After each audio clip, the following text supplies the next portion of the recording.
Hey, what's going on, everybody? Welcome back to Space Monster EDH. Today, we are talking about one of the brand new commanders from the Mystery Booster Commander Edition set. Now, a bunch of these cards got revealed a little while ago, and I've been obsessed. So many fun cards, so many fun designs, but the one that I decided to go ahead and start to build around was Olag and Miau. New friends. So fun, so flavorful, such a cool card. One of the things I like about the Mystery Booster Commander Edition set is there's a lot of cards that reference older planes, older sets, going way back. Olag in particular, he's from Innistrad. Of course, he was made by Ludovic. I just like the lore here, alright? Ludovic, he made like two monsters, okay? He made Crom, and then he made Olag. Now, he was very proud of Crom. Crom was Ludovic's opus and all that kind of stuff.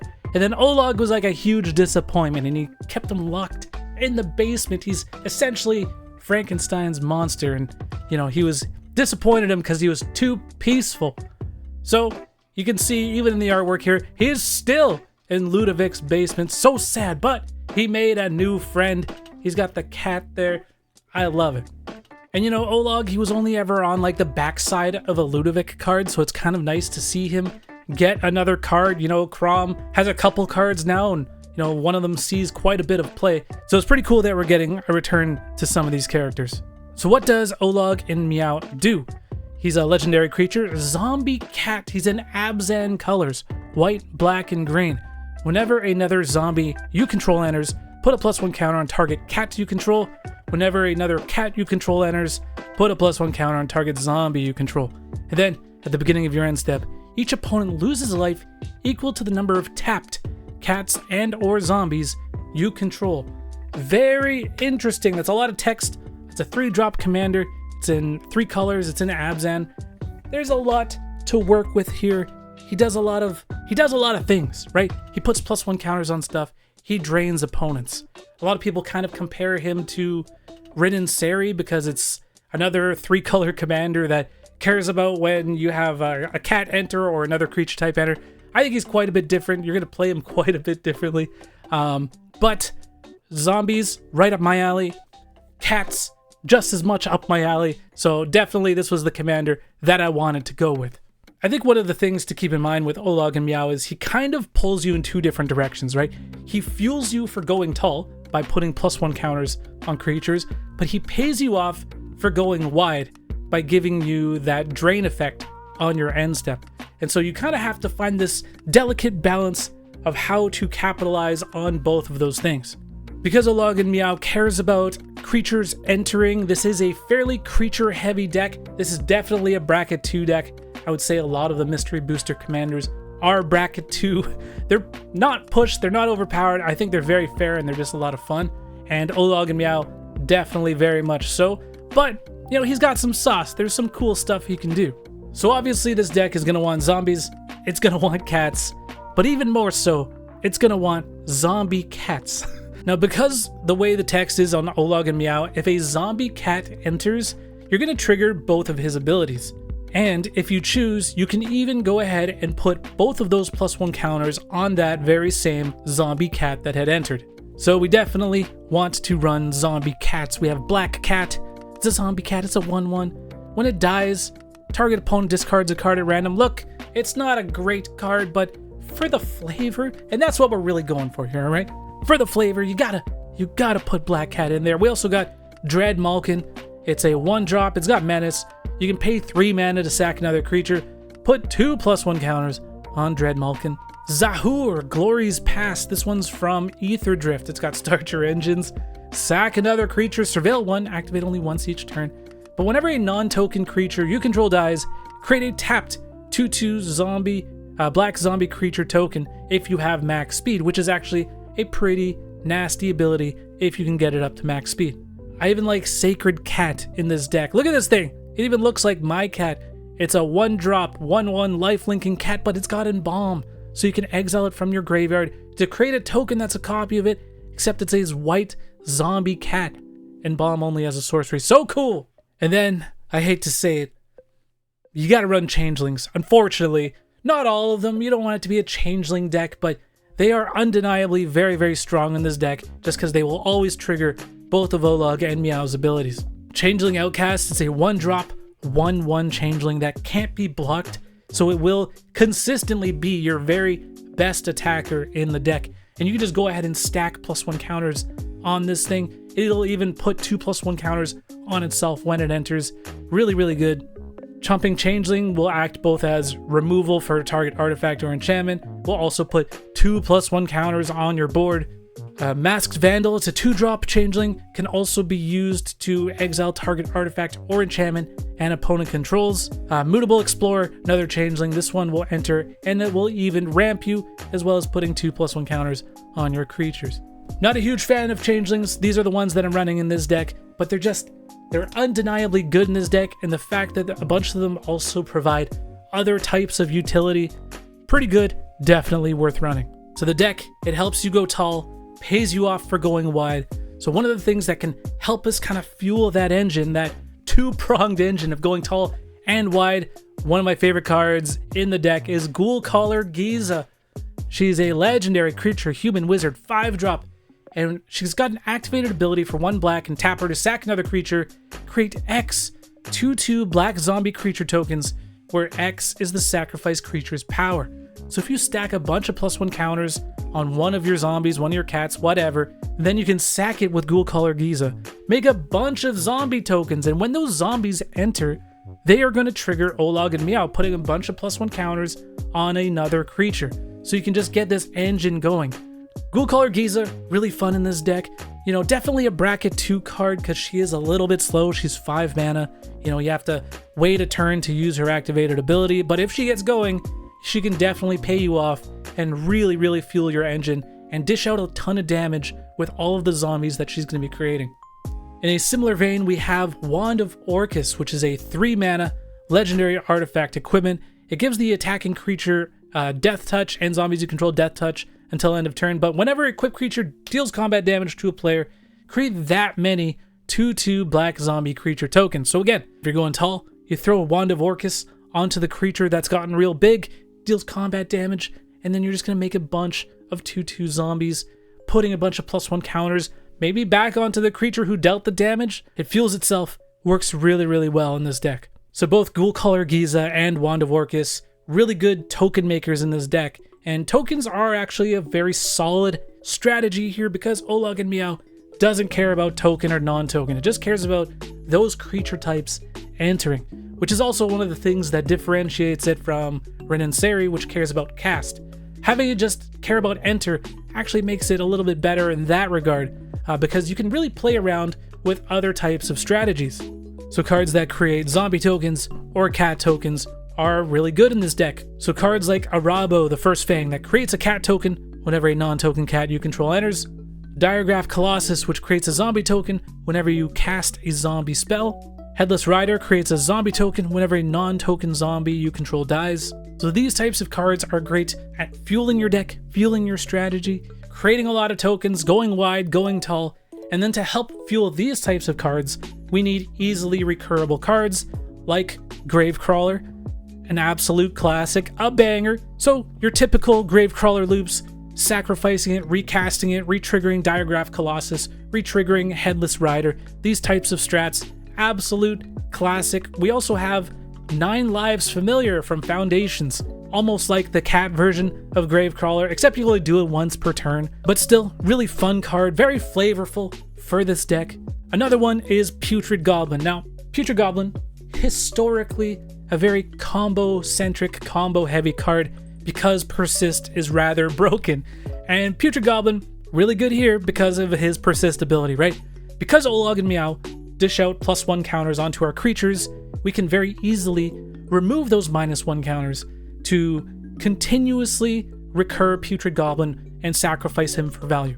So he doesn't like infinite on his own. This is a bracket 2 deck after all. I'm not looking to friggin' have a 2-card infinite and win the game on the spot. But there are some jank combo potential in this deck because we are running a card called Irdu, Carrier of Dawn, and on his flip side, it is known as Istilu, Carrier of Twilight. It's funny, this is like one of the first cards that came to mind when I first saw this commander, and this card is nowhere to be found on the EDH rec page, and the reason I like it is because it is a two-sided card, but both sides of it really work well with our strategy. So on the front side, Irdu, Carrier of Dawn. It's a legendary creature, elemental god. It's got flying, it's got lifelink. It's a 5-drop. Creature spells you cast have Convoke. Now, of course, our commander cares about tapped zombies and cats.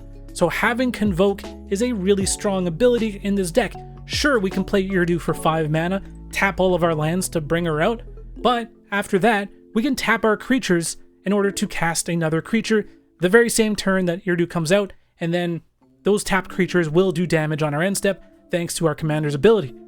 So the front side of it is already good, it already synergizes with our deck. But on the back side of it is where things get really, really spicy. On the back side, we have Isilu, Carrier of Twilight, also a 5/5 flying lifelinker, but each other non-token creature you control has Persist. Whoo! Now we are talking. That is some spicy line of text right there. So of course we were just talking about Putrid Goblin and how Persist is really good in this deck.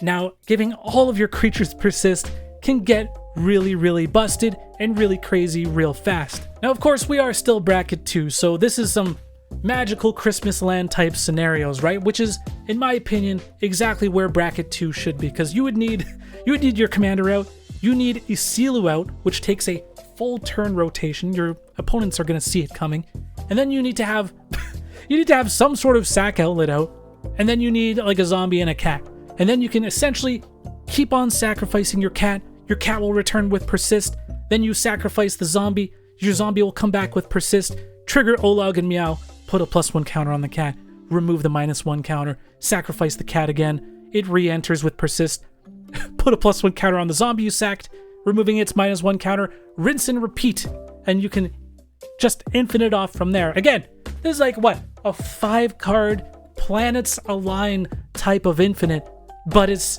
so fun. This is the type of infinite that you run in a bracket 2 deck.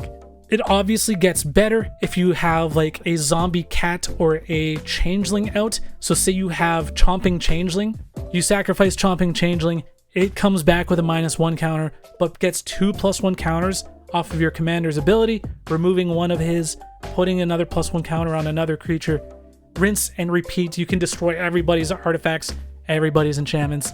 And then you can pair that with like a Rabo, you'll make infinite cats. Headless Rider, you'll make infinite zombies. Corpse Knight, you'll flat out win the game. Now, of course, this is some magical Christmas land horse shit. The planets have to align in order for this to work, but this is just to show you that, yes, infinites do exist in this deck. It is possible, as it is with almost any zombie deck ever made.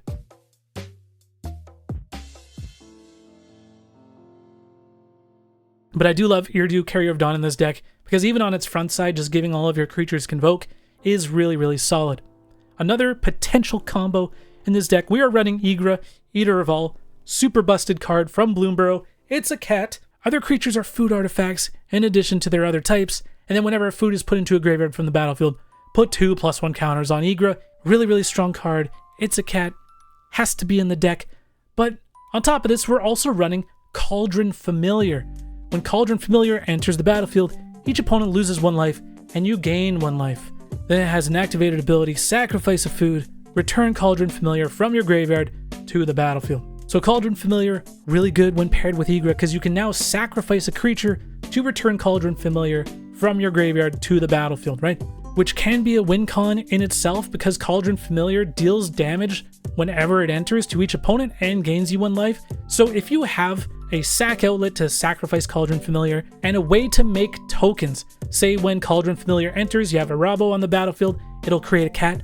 It'll allow you to sacrifice that cat to return Cauldron Familiar over and over again, and we can infinite that way. So it's another potential combo, another potential infinite. But again, you need like 4 very specific cards in order for it to work. You need Igra, you need Cauldron Familiar, you need a free sack outlet, and then you need a token maker like a Rabo in order to keep fueling the engine.